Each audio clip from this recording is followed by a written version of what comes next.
Of reservation order of merit ఇంటర్వ్యూల ద్వారా ఎంపికైన సమగ్ర శిక్ష ఉద్యోగులు 100% క్రమబద్ధీకరణ అర్హులేనని పట్టభద్రుల ఎమ్మెల్సీ అభ్యర్థి ప్రసన్న హరికృష్ణ పేర్కొన్నారు. జగిత్యాల జిల్లా కేంద్రంలో సమగ్ర శిక్ష ఉద్యోగులు చేపట్టిన నివేదిక సమ్మెలో 8వ రోజు మంగళవారం ఆయన పాల్గొని మద్దతు తెలిపారు. ఈ సందర్భంగా హరికృష్ణ మాట్లాడుతూ సమగ్ర శిక్ష ఉద్యోగులు కోరుతున్నవి గొంతెమ్మ కోరికలు కావని అన్నారు. వీరిని క్రమబద్ధీకరించడం వలన ప్రభుత్వానికి వచ్చిన నష్టం లేదని అన్నారు. అందుకే అన్ని ఉపాధ్యాయ సంఘాలు ఈ సమ్మెకు మద్దతు పలుకుతున్నాయని పేర్కొన్నారు. ఇప్పటికే తాను 3 మంత్రులు 2 ఎమ్మెల్యేలతో సమగ్ర శిక్ష ఉద్యోగుల సమస్య పరిష్కరించేలా కృషి చేయాలని మాట్లాడినట్టు తెలిపారు. వీరి డిమాండ్లలో న్యాయం ఉంది కాబట్టి చట్టసభల్లో చర్చకు వస్తుందని గుర్తు చేశారు. తెలంగాణ ప్రాంత ఉపాధ్యాయ సంఘం రాష్ట్ర కార్యదర్శి రొట్టె శ్రీనివాస్ మాట్లాడుతూ సమగ్ర శిక్ష ఉద్యోగులను ప్రభుత్వం వెంటనే రెగ్యులరీ చేయాలని డిమాండ్ చేశారు. కార్యక్రమంలో బీసీ సంఘం జిల్లా అధ్యక్షుడు బ్రహ్మాండవేరి నరేష్, ముస్పట్ల రాజేందర్, రిటైర్డ్ హెచ్ఎంలు ప్రభాకర్, వెంకటరమణ సమగ్ర శిక్ష ఉద్యోగులు పాల్గొన్నారు.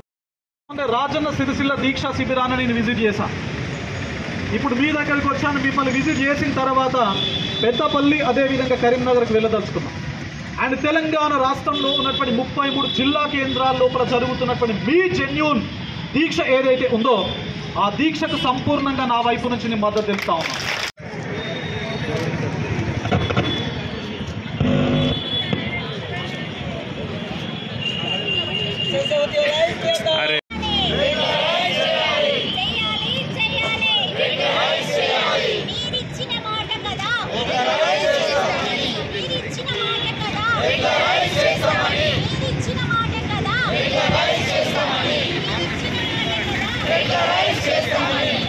లక్షల్లో జీతాలు తీసుకుని కూడా బోధించేటువంటి, అంటే కొంత టైం తక్కువనే ఉండి బోధించినప్పటికీ 24 గంటలు పనిచేస్తున్నటువంటి కేజీబీవీలో పనిచేసే సోదరి మళ్ళీ సార్ ఈరోజు అందులో ఉన్నటువంటి teaching and non teaching and సిఆర్టీలు ఎస్ఓలు ఇంక్లూడింగ్ ఆల్ కేజీబీవీ ఎంప్లాయీస్ అందరూ కూడా 8 రోజులుగా సమ్మెలో ఉండడం వల్ల ఆ యొక్క కేజీబీవీలో ఉన్నటువంటి విద్యార్థులకు కూడా బోధన కుంటుపడినప్పటికీ కూడా ప్రభుత్వం స్పందించకుండా మొండి వైఖరితో వెళ్తూ ఇంకా టెంట్ కిందనే ఉంచి విద్యా వ్యవస్థను ఒక ఇబ్బందికరమైనటువంటి పరిస్థితుల్లో లోపలికి నెట్టివేయబడింది సార్. మరి మేము ఇదంతా ఈ యొక్క 19,600 మంది ఎంప్లాయీస్ అందరం కూడా సమ్మె చేయడానికి కారణం మేము కోరేటువంటి కోరికలు ఏమి గొంతమ్మ కోరికలు కాదు సార్. ఏదైతే గత 15-16 సంవత్సరాలుగా మేము ఈ వ్యవస్థ లోపలికి వచ్చి వ్యవస్థ బాగుపడడానికి, వ్యవస్థ విద్యార్థుల యొక్క భవిష్యత్తును తీర్చిదిద్దడానికి అహర్నిశలు కష్టపడుతూ ఉన్నాం. మరి ఇతర రాష్ట్రాల్లో ఏ విధంగా అయితే రెగ్యులర్ చేసి ఉన్నారు అదేవిధంగా మన రాష్ట్రంలో ఉన్నటువంటి ఈ యొక్క సిబ్బందిని అందరినీ కూడా విద్యాశాఖలో విలీనం చేసి రెగ్యులర్ చేయాలని మాత్రమే కోరుతున్నాం సార్. కాబట్టి దానికోసం ఈ యొక్క టెంట్ కిందకి వచ్చి గత 8 రోజులుగా సమ్మె చేయడం జరుగుతుంది సార్. కాబట్టి మరి ఈ సేవ కొన్ని సంవత్సరాల నుండి అక్కడ బ్లాక్ బోర్డ్ ఆపరేషన్ నుంచి మొదలు చూస్తూ ఉన్నాను నేను. అక్షర ఉజ్వల నుండి ప్రతిదీ కూడా depend upon government employees total society అంతా కూడా సర్వశిక్ష అభియాన్ మీదే ఆధారపడి కొన్ని సంవత్సరాల తరబడి నడుస్తూ ఉన్నది. ప్రతి కార్యక్రమం ప్రభుత్వం ఇంప్లిమెంట్ చేసేది ఒక ప్రభుత్వ ఉపాధ్యాయులు, ప్రభుత్వ ఉద్యోగస్తులే కాకుండా మరి సమాజం లోపల, సొసైటీ లోపల మరి ఈ వ్యవస్థ అనేది ఎస్ఎస్ఏ వ్యవస్థ అనేది ఒక భాగం అయిపోయింది.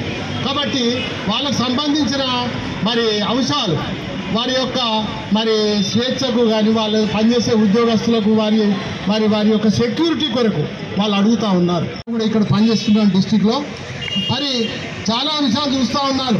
మరి ఉద్యోగ భద్రత కల్పిస్తాం, చాలా అంశాలలో ఉద్యోగ భద్రతకు మేము ముఖ్యమైన పీట వేస్తాం, ముఖ్యమైన మరి మేము దాని విషయంలో ఆలోచిస్తాం అనేది ప్రతి ప్రభుత్వం కూడా చెప్తూ ఉంటుంది. కానీ ఆచరణ లోపల అది చేసి చూపించాలని చెప్పి మరి కోరుతా ఉన్నాం. గత వారం రోజుల నుండి నిరవధికంగా సమ్మె చేస్తున్నటువంటి సమగ్ర శిక్ష ఉద్యోగులందరికీ కూడా గుడ్ ఆఫ్టర్నూన్. చేసే ఉద్యోగి అయినా, ఏ రాష్ట్రంలో పనిచేసే ఉద్యోగి అయినా మనకు రాజ్యాంగం లోపల పేర్కొన్నటువంటి ఆదేశిక సూత్రాల్లో మెన్షన్ చేసినటువంటి ఆర్టికల్ 39 చాలా స్పష్టంగా, చాలా క్లియర్గా ఒక మాట చెప్తా ఉంటాం. Equal pay for equal work అని చెప్పి సమాన పనికి సమాన వేతనం తప్పనిసరిగా వ్యవస్థ అందించాలి. మరి ఈ కాంటెక్స్లో సమాన పనికి సమాన వేతనం అందట్లేదు. This is very unfortunate. పని ఎక్కువ, వేతనం తక్కువ. మీ కాంటెక్స్లో వాస్తవానికి సమాన పనికి సమాన వేతనం అందాలి. మినిమం వేజెస్ యాక్ట్ 1948 ప్రకారం కూడా ఇది అందాలి. కానీ మీ పని ఎక్కువ అవుతుంది, ఫలితం లేదా వేజెస్ ఏవైతే ఉన్నాయో అవి తక్కువగా మీకు అందడం జరుగుతూ ఉంది. That's what your demand, your need is very genuine. అందరూ పేపర్ల లోపల, సోషల్ మీడియా ప్లాట్ఫామ్స్ లోపల చూస్తూ ఉంటారు కావచ్చు, ఒక స్కూల్ లోపల 10 out of 10 GPA వచ్చింది అని చెప్పేసి పేపర్ లోపల చూస్తుండొచ్చు. బట్ అది ఒక మూవీ లోపల కనబడేటువంటి హీరోయిజం. మరొక హీరో మూవీ లోపల కనబడుతున్నాడు అంటే, ఒక హీరోయిన్ బయటకు వచ్చి మూవీ లోపల కనబడుతుంది అంటే, వాళ్ళు కాదు, వాళ్ళ నేపథ్యం కాదు మనం చూడాల్సింది. వాళ్ళు ముందు కనబడ్డారు అంటే ఆ కనబడడానికి వెనక ఎంత బ్యాక్గ్రౌండ్ వర్క్ చేస్తున్నారు అనేది important. You are the directors. You are the strongest technical team behind the education system. కాబట్టి మీ జెన్యూన్ డిమాండ్ ఏదైతే ఉందో అది హార్ట్ఫుల్గా నేను చెప్తున్నాను, నెరవేరాలి సమీప భవిష్యత్తులో అని చెప్పి. వాస్తవానికి ఒక 1 week బ్యాక్ మీరు ఎప్పుడైతే ఈ సమ్మెకు కాల్ ఫార్ చేయడం జరిగిందో అప్పుడే నేను రావాల్సింది. ఒక 3 వారాల క్రితం ఇక్కడే జగిత్యాల పట్టణం లోపల పొన్నాల గార్డెన్స్లో పట్టభద్రుల ఆత్మీయ సమ్మేళనాన్ని ఇక్కడే మన మిత్రులందరి ఆధ్వర్యం లోపల నిర్వహించిన తెల్లారి నుండి నాకు చికెన్ గున్యా వచ్చిందండి. వాక్ చేయడానికి ఆ ఓపిక, పెయిన్స్ ఉండడం వల్ల నేను రాలేకపోయినా. బట్ గత వారం నుంచి మీ సమస్యలకు సంబంధించినటువంటి రిప్రజెంటేటివ్గా ఒక 2 మంత్రులు 3 ఎమ్మెల్యేలతో నేను మాట్లాడా. ఎందుకు మాట్లాడాను అన్నప్పుడు, వాస్తవానికి కాంట్రాక్ట్ వ్యవస్థ ఇప్పుడు వచ్చింది కాదు, గతం నుంచి ఉన్నటువంటి వ్యవస్థనే. కానీ మామూలు వివిధ రకాల డిపార్ట్మెంట్స్ లోపల ఉన్నటువంటి కాంట్రాక్ట్ వ్యవస్థకు, సమగ్ర శిక్షలో ఉన్నటువంటి కాంట్రాక్ట్ వ్యవస్థకు చాలా వ్యత్యాసం ఉన్నది.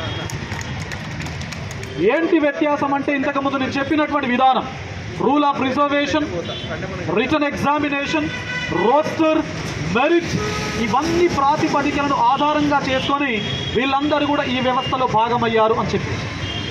And that is what you are eligible to regularise your job. ఒక ఎంపిక చాలా విభిన్నమైనది. ఎందుకు విభిన్నమైనది అని చెప్పేసి అంటున్నానంటే, మీరు ప్యూర్ రోస్టర్ ప్రాతిపదికన ఈ వ్యవస్థ లోపలికి ఎంటర్ అయ్యారు. మీరు ప్యూర్ మెరిట్ ప్రాతిపదికన వచ్చారు. And ROR, rule of reservation ప్రాతిపదికన మీరు ఎంటర్ కావడం జరిగింది. And finally you have entered into this particular area or particular field through a written examination. ఏదో గాల్లో నుంచి ఊడిపడి లాబింగ్ చేసి లాలూచీలకు లోన్ చేసి మీరు ఈ వ్యవస్థ లోపల ఉద్యోగం సంపాదించలేదు. మీరు ఒక ప్రాపర్ నోటిఫికేషన్ ద్వారా, కలెక్టర్ గారు చైర్మన్షిప్గా ఉన్నటువంటి ఒక బాడీ ద్వారా మీరు ఈ వ్యవస్థ లోపలికి ఎంటర్ కావడం జరిగింది.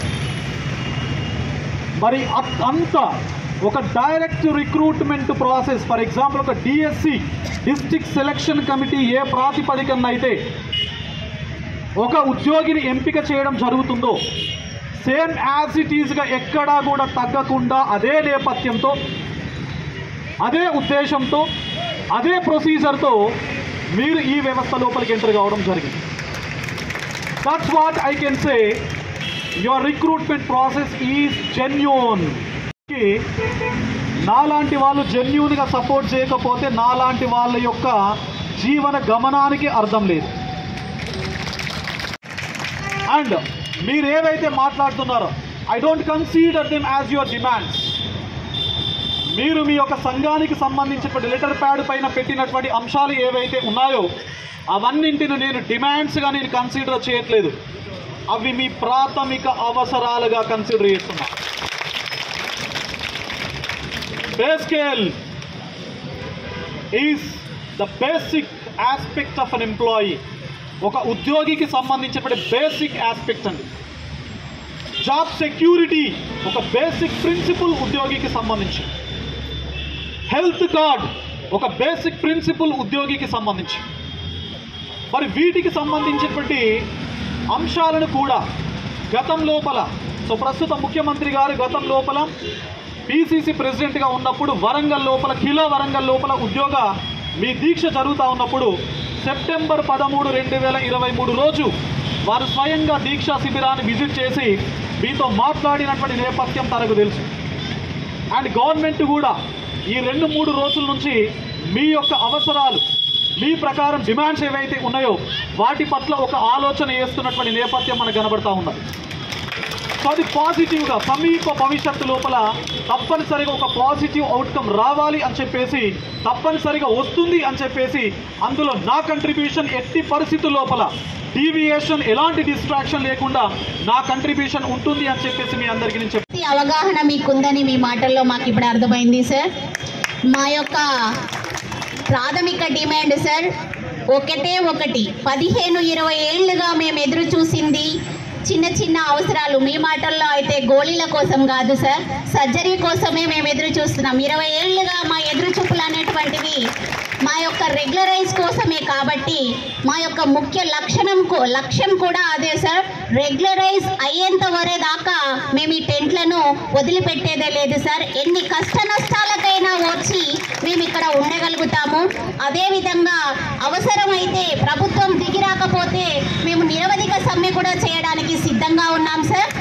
ఆడ మగ అని తేడా లేకుండా పిల్లా పాపల్లి ఆమరణ నిరాహార దీక్ష చేయడానికి సిద్ధంగా ఉన్నాం. మా యొక్క కుటుంబాలన్నీ, ఇంతమంది కుటుంబాలు అనేటువంటివి రోడ్ల మీద ఉన్నాయంటే సార్, ఎస్ఎస్ఏ అంటే విద్యా వ్యవస్థకి మూలస్తంభం లాంటిది. అలాంటి మూలస్తంభమైన ఎస్ఎస్ఏ ఉద్యోగులు ఇన్ని రోజులుగా రోడ్ల మీద ఉంటున్నారు అంటే విద్యా వ్యవస్థ కుంటుపడుతుందనేటువంటి విషయము మన ప్రభుత్వానికి తెలుసు. అయినా కూడా మమ్మల్ని పట్టించుకోకపోవడము, చిన్న చిన్న విషయాలతో మమ్మల్ని మా యొక్క సమ్మెను విరమింప చేయాలని ఆశ చూపడం అనేటువంటిది జరుగుతుంది సార్. ఎలాంటి ప్రలోభాలకి కూడా మేము లొంగం సార్. మా యొక్క లక్ష్యమైనటువంటి రెగ్యులరైజేషన్ వచ్చేంత వరదాకా ఈ శిబిరాలను మేము వదలమని చెప్తున్నాం సార్. మా మాటగా మీరు కూడా అక్కడి వరకు, ప్రభుత్వం వరకు దీన్ని తీసుకువెళ్ళవలసిందిగా కోరుతున్నాను సార్.